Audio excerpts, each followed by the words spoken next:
कहते हैं कि इंसान एक सामाजिक जानवर होता है, लेकिन यही सामाजिक जानवर समाज के खोखले नियमों और खोखली जरूरतों को पूरा करते करते कब खुद खोखला हो जाता है किसी को न पता होता है, न किसी को परवाह होती है। लेकिन थैंक्स टू 1999 डेविड फिंचर की सुपरहिट मूवी फाइट क्लब, इसने मॉडर्न डे ह्यूमन बीइंग को देखने का एक नया परसेप्शन दिया और बावजूद बिना किसी खास क्रिटिकल रिसेप्शन और वर्ल्ड वाइड कलेक्शन के भी ये मूवी दुनिया के सबसे बेहतरीन मूवीज में से एक है। And thanks to our subscribers जिन्होंने इस टॉपिक को हमें बार बार कमेंट में सजेस्ट किया था।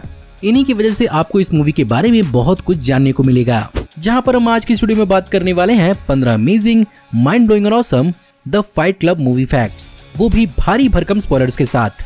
क्योंकि आज की स्टूडियो में आपको पता चलेगा कि फाइट क्लब को लिखने का आइडिया इसके राइटर को किस लड़ाई से आया था, इस मूवी का कौन कौन सा हिस्सा है जहां पर टाइटैनिक मूवी के एलिमेंट्स को रीयूज किया गया है। जानेंगे इस मूवी से रिलेटेड कुछ रियल लाइफ फाइट क्लब्स और प्रोजेक्ट मेहम्स के बारे में, और फाइनली जानेंगे कि फाइट क्लब की कहानी को आखिर आगे कहां बढ़ाया गया है। ये और बहुत कुछ आपका इस वीडियो में इंतजार कर रहे हैं, तो देर किस बात की। हे गाइस, मेरा नाम है पंकज सागर और आपका स्वागत है गेमों को हिंदी के एक और फ्रेश वीडियो में। Now without wasting any more time, let's get started.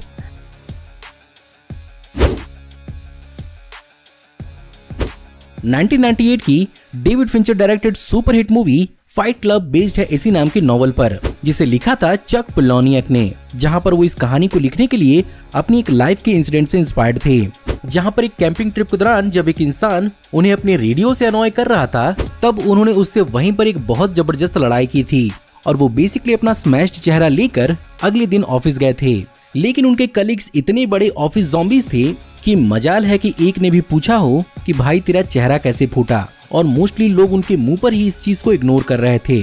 और बेसिकली इसी तरह की सोशल ब्लॉकिंग फाइट क्लब की कहानी का इंस्पिरेशन बनी। इनिशियली उन्होंने इसे एक 7 पेज की शॉर्ट स्टोरी की तरह डेवलप किया था, लेकिन फाइनली उन्होंने इसे एक नॉवल में बदलने का फैसला किया और 1996 तक उन्होंने इसकी नॉवल पब्लिश की।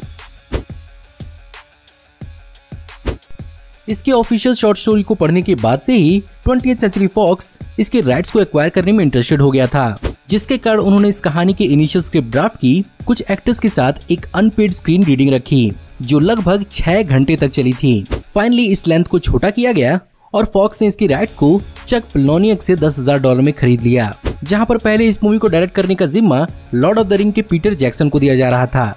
लेकिन न्यूजीलैंड में अपनी एक ऑलरेडी मूवी में बिजी होने के कारण उन्होंने इस मूवी को मना कर दिया। आगे जाकर ये प्रोजेक्ट ब्रायन सिंगर को दिया गया, लेकिन उन्होंने किताब ही नहीं पढ़ी थी, जिसके कारण उन्होंने इस मूवी को रिजेक्ट कर दिया। वहीं पर इस कहानी को डैनी बॉयल को भी ऑफर किया गया था, लेकिन वो अपनी किसी और ही मूवी में बिजी हो गए। फाइनली इस कहानी का जिम्मा डेविड फिंचर को दिया गया, जो खुद भी इस कहानी पर मूवी बनाना चाहते थे। इस कहानी के यादगार होने के पीछे इसके यादगार कैरेक्टर्स का हाथ है, और इन कैरेक्टर्स को यादगार बनाने में इनके एक्टर्स का जानदार एफर्ट लगा है। लेकिन ऑफ कोर्स चीजें अगर अलग हिसाब से होती तो हमारे अंदर इन कैरेक्टर्स की छवि किसी और ही की होती। एग्जाम्पल के रूप में पहले टाइलर डर्डन के रोल के लिए रसल क्रो को अप्रोच किया जा रहा था, लेकिन 20th सेंचुरी फॉक्स के सीनियर प्रोड्यूसर आर्ट लिएजन ने इस रोल के लिए ब्रैड पिट से बात कर ली थी, और वो सीनियर थे इसलिए उन्हीं की बात मानी गई। जहां पर ब्रैड पिट को उस समय $17.5 मिलियन में इस मूवी के लिए साइन किया गया। आगे नरेटर के रोल के लिए पहले मैट डेमन को कास्ट किया जा रहा था, लेकिन डेविड फिंचर को 1996 की the people versus Larry flint में एडवर्ड नॉर्टन का काम बहुत ज्यादा पसंद आया था, लेकिन उन्हें उस समय रनअवे जूरी मूवी के लिए ऑलरेडी कास्ट कर लिया गया था। लकीली उस मूवी की प्रोडक्शन उस समय नहीं हो पाई, जिसके कारण एडवर्ड नॉर्टन ने इस मूवी में 2.5 मिलियन में इस रोल को साइन किया। आगे जाकर जब बात आई मार्ला सिंगर की, तो इसके लिए भी कई एक्ट्रेसेस को कास्ट किया गया था, जिन्होंने इस कैरेक्टर के सेक्सुअल नेचर की वजह से इस रोल को मना कर दिया था। फाइनली इस रोल को प्ले किया हेलेना बोनहम कार्टर ने।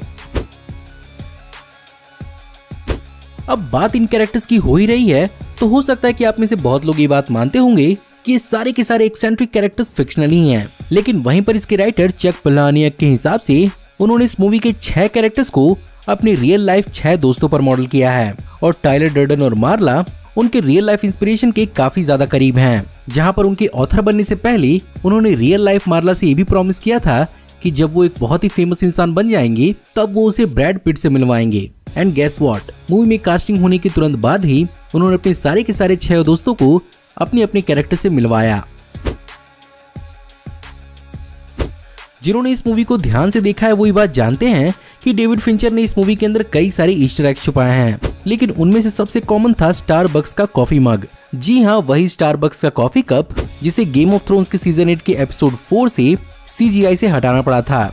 लेकिन यहाँ पर इस चीज को इंटेंशनली डेविड फिंचर ने ऐड किया, जो बेसिकली एक जोक और नॉड होने वाला था उस जायंट ग्लोब से कॉफी शॉप के बर्बाद होने का। लेकिन यहाँ पर स्टारबक्स को इस चीज से प्रॉब्लम थी, जिसके कारण इस बिल्डिंग का नाम ग्रातिफिको कॉफी कर दिया गया। अब बात जब ईस्टर एग्स की हो ही रही है तो कई और ईस्टर एग्स भी हैं जिन्हें ढूंढने के लिए आपको इस मूवी को बहुत ही ध्यान से देखना होगा, क्योंकि वो लिटरली इस मूवी के अंदर सिर्फ और सिर्फ पलक झपकाने भर के लिए ही हैं। क्योंकि इन्हें जिन्होंने देखा है वो जानते हैं कि ब्रैड पिट का टाइलर डर्डन हमें उसके ऑफिशियल मूवी में दिखने से पहले भी कई जगहों पर दिख चुका है। वो बात अलग है कि वो मूवी में सिर्फ और सिर्फ एक फ्रेम के लिए दिखता है, जो बेसिकली मूवी के अंदर बताए हुए उसके काम का एक नॉड था। अब मुझे कमेंट में आप बताइए कि आपने टाइलर डर्डन को उसके मूवी में इंट्रोड्यूस होने से पहले कहां पर देखा था। मूवी के अंदर नरेटर जहां पर भी खुद को बर्फीली केव के अंदर इमेजिन करता है, उसमें छोड़ी हुई सारी की सारी बर्फीली सांस टाइटैनिक मूवी से ली गई है, जहां पर क्लाइमेक्स के केट विंसलेट के ब्रेथ इफेक्ट को मूवी के अंदर रिसाइकिल किया गया है। जैसा कि हर मूवी के अंदर एक्टर्स अपने कैरेक्टर्स के लिए प्रिपेयर होने के लिए अलग अलग प्रकार की तैयारी करते हैं, एडवर्ड नॉर्टन और ब्रैड पिट ने भी अपनी अपनी तैयारियां की, जहां पर कैरेक्टर्स में रियली घुसने के लिए उन्होंने सचमुच सोप बनाना भी सीखा, जहां पर कैलिफोर्निया की आंटी गॉडमदर बुटीक शॉप ने उन्हें सोप बनाना सिखाया। और ब्रैड पिट तो अपने कैरेक्टर को लेकर एक कदम आगे ही चले गए, जहां पर उन्होंने अपने आगे के दांतों में हल्के हल्के कट्स लगवाए, जिसे उन्होंने मूवी के खत्म होने के बाद फिर से ठीक करवाया। अब ये तो बात हो गई कैरेक्टर्स और उनके एस्थेटिक की, लेकिन फाइट क्लब में फाइट करने के लिए भी एक अलग प्रकार की तैयारी करनी पड़ी थी, जहां पर एडवर्ड नॉर्टन और ब्रैड पिट ने बेसिक मार्शल आर्ट्स की ट्रेनिंग ली और उन्होंने बॉक्सिंग, टाइकोंडो और ग्रैपलिंग जैसे मार्शल आर्ट की ट्रेनिंग ली। साथ ही साथ उन्होंने कई सारे मिक्स मार्शल आर्ट मूवीज भी देखी और यहाँ पर एडवर्ड नॉर्टन इतने ज्यादा एक्सपर्ट हो गए कि उन्होंने एक सीन के दौरान ब्रैड पिट की गलती से कान ही तोड़ दी। और मूवी के अंदर जो ब्रैड पिट का आइकॉनिक रिएक्शन हमें देखने को मिला है वो बेसिकली इसी का नतीजा है। मूवी के अंदर दिखने वाले फाइट के सूजन और कट को दिखाने के लिए मेकअप इफेक्ट का इस्तेमाल किया गया है, जहां पर कई सारी प्री मेड प्रोस्थेटिक्स का इस्तेमाल किया जाता था। और स्पेशली यहाँ पर मीट लोफ का रोल प्ले करने वाले माइकल ली एडी को 40 किलो का फैट बॉडी सूट पहनना पड़ता था, जिसे पहनना इतना मुश्किल था कि उन्हें इसके लिए ऑक्सीजन मास्क यूज करना पड़ता था।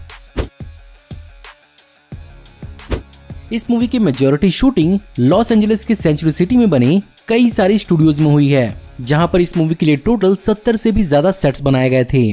और स्पेसिफिकली टाइलर डर्डन का घर वेलिंगटन के कैलिफोर्निया में बनाया गया था, लेकिन वहीं पर इसका इंटीरियर साउंड स्टेजेस में शूट किया गया था। कुल मिलाकर मूवी के टोटल प्रोडक्शन में 200 लोकेशंस का इस्तेमाल किया गया, जहां पर कई जगहों पर CGI का भी इस्तेमाल किया गया। अपनी इनिशियल रिलीज के बाद ये movie word to mouth popular हुई, जहां पर लोगों को इसका कॉन्सेप्ट इतना ज्यादा पसंद आया कि लोगों ने भी अपना अपना फाइट क्लब चालू कर दिया, जहां पर सन 2000 में कैलिफोर्निया के मेनलो पार्क में एक जेंटलमैन्स फाइट क्लब बनाया गया, जिसमें टेक इंडस्ट्री के सारे लोग आकर अपनी खुन्नस निकालते थे।